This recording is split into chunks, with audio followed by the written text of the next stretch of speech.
What would you do if someone offered you the chance to wipe away all your problems? No more debt, no more stress, just a clean slate. But the price of that could be your life. This is the cruel brilliance of Squid Game. It's not just a competition, it's a psychological test of how far desperation can push someone. That's why it resonates so deeply. It taps into moments when we've all felt like we're just out of options. I'm Dr. Patrick Kingsep, a clinical psychologist, and what we're going to be doing is focusing on Squid Game Season 1, exploring how its themes of desperation prepare us for what might unfold in Season 2. The series captures the essence of feeling trapped and the lengths that we're willing to go to break free.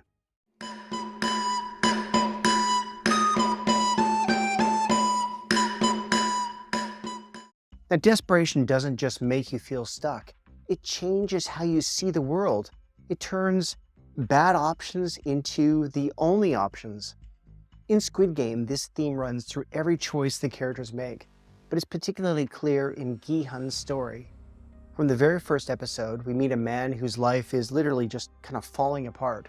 He's late for his daughter's birthday, lies about a gift he can't afford, and gambles away what little money he has left. Now, these aren't just bad decisions. They're signs of somebody who feels just completely out of control. When stress becomes constant, your brain switches to survival mode. This means you make quick decisions that feel easiest, even if they're not the best in the long run. Now, Gi-hun's actions reflect this state of mind. He's not thinking ahead. He's just trying to make it through the day. And this is something many people can relate to.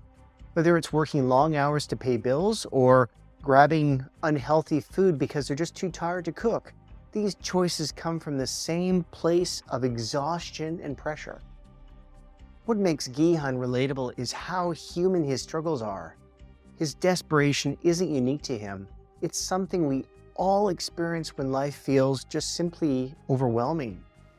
That's what makes his story so powerful. It's a reflection of what many of us face, even if the stakes aren't as extreme as they are in Squid Game. Desperation strips away logic and forces people to act on instinct, which often leads to decisions that we wouldn't make otherwise. Now, this universal experience is what makes Squid Game feel just so personal and so relatable.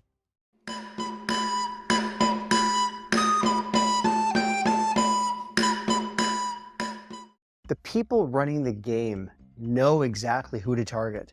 They prey on individuals like Gi-hun, those who feel trapped, weighed down by their problems, and just simply out of options. The Daki game in episode 1 is a perfect example of this. At first, it's not about the money. It's about breaking Gi-hun down. Every slap he takes chips away at his pride, making him more willing to take risks. By the time he finally wins, it's not just relief he feels, it's a small sense of control in a life that feels simply uncontrollable. This manipulation taps into a concept called loss aversion. People are more motivated to avoid losing what little they have than to gain something new.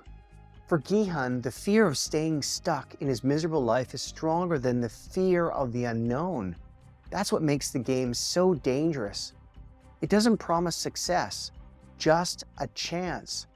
And when you're desperate enough, even a small chance feels worth the risk.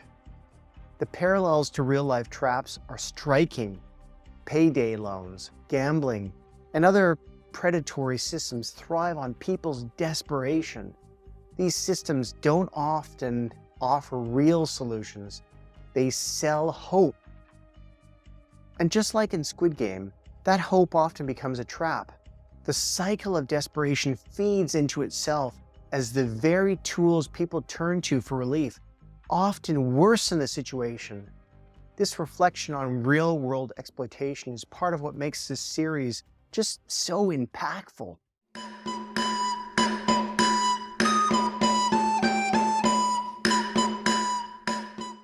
The first game, Red Light, Green Light, sets the tone.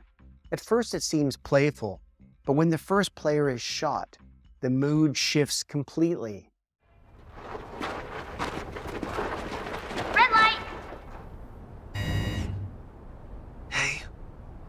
got eliminated, idiot. You can stop with the act. The panic spreads and players react in different ways. Some freeze, others run blindly, and a few like Gi-hun starts observing and adapting. This game isn't just about stopping and starting. It's about how fear and desperation can force people to think and act very quickly and almost impulsively. The stakes force players to confront their survival instincts head on. The second game, the Dalgona Challenge, just puts players in a high-pressure situation where precision is everything. Each person must carefully cut out a specific shape, like a star, a triangle, or even an umbrella, from this brittle honeycomb candy without breaking it. The stakes are just simple. Succeed or face elimination. What makes this game psychologically gripping is how it tests patience and focus under extreme stress. The pressure to perform with shaky hands mirrors real-life situations where high stakes make simple tasks just simply feel impossible. Gi-hun's creative decision to lick the candy rather than forcefully cut it showcases adaptability, a key survival trait. The scene is a reminder that desperation doesn't just test strength, it tests ingenuity.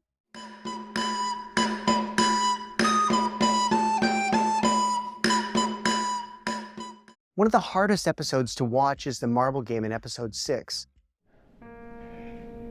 How pretty. Sir, excuse me.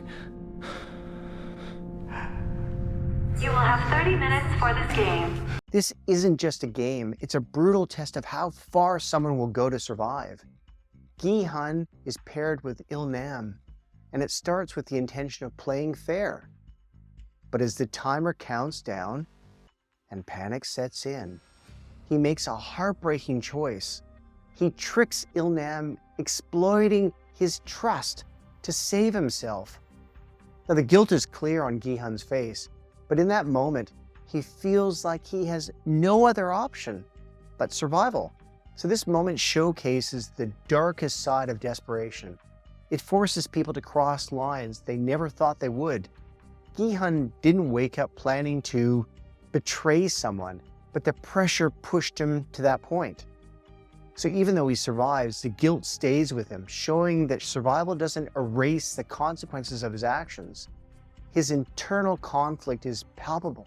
We can just feel it as he grapples with the emotional cost of his choices. Contrast this with Sang-woo's betrayal of Ali in the same episode. Sang-woo's actions aren't impulsive, they're calculated. He carefully plans how to deceive Ali, fully aware of what he's doing. While Gi-hun feels guilt, Sang-woo justifies his actions as necessary. This difference highlights how desperation affects people in different ways, depending on their values and their priorities. Sang-woo's cold rationality shows how survival instincts can overshadow empathy when stakes are high.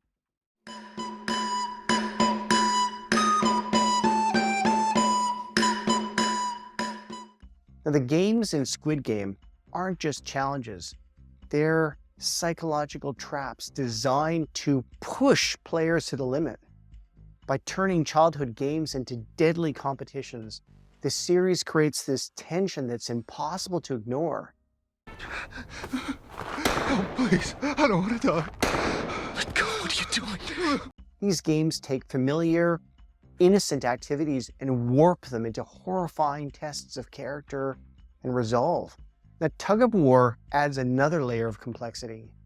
Winning means teamwork, but it also means knowing that someone else's life is the price of your survival. Il-nam's strategy of leaning back and using rhythm gives his team an edge, but the emotional cost is heavy. The players are forced to cooperate while grappling with the knowledge of what their success means for others. The physical and the emotional strain makes the game a microcosm of how collaboration and conflict often just go hand in hand. The glass bridge game is perhaps the cruelest of them all. Players must step into an unknown piece of glass, risking their lives with every move. The desperation is raw. Some players, they freeze, they're paralyzed with fear, while others just push people ahead to test the glass. Watching Gi-hun navigate this game, it's simply chilling.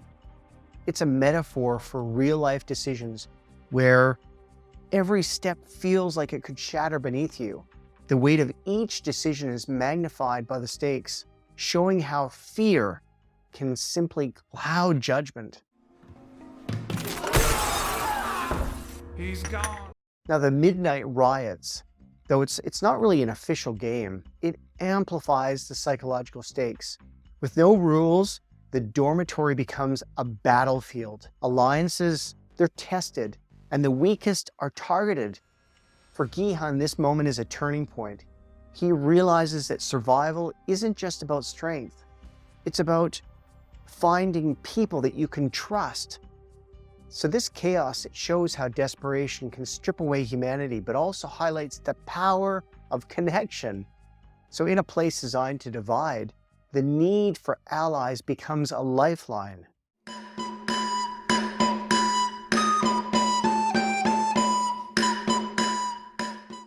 Now, the last game, the so-called Squid Game, is the ultimate test of desperation and morality. The physicality of the game mirrors the emotional and the psychological toll the players have endured. Gi-hun's decision to refuse victory by default, choosing compassion over survival, is a powerful moment that forces the audience, forces us to reflect on what truly matters. This game brings the themes of desperation, sacrifice, and humanity full circle.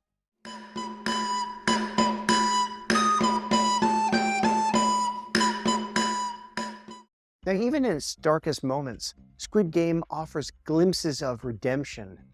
Gi-hun's journey doesn't end with his winning the game. It continues as he confronts the emotional cost of his choices. His decision to care for Se-byok's brother and challenge the game's creators shows growth and a desire to make sense of his trauma. This reflects an important truth. Trauma, it doesn't have to break us. It can lead to growth and resilience. Gi-hun's story reminds us that even when life feels hopeless, there is a chance to rebuild and move forward. His actions show that redemption is possible even in the darkest moments. His journey is a testament to the idea that healing is a process, it's not an endpoint. So Squid Game is more than a story about survival. It's a mirror that reflects how desperation shapes our choices, challenges our morals, and exposes our fears. From Gi-hun's impulsive actions to Sang-woo's calculated betrayals, this series forces us to confront uncomfortable truths about human behavior. But it also offers hope, a reminder that even in our darkest moments, there's room for redemption and growth. So if you enjoyed this analysis, you'll love diving deeper into how psychological struggles are explored in other shows. Check out my next video for a fresh perspective. You might just see your favorite series and bits of yourself in a whole new light.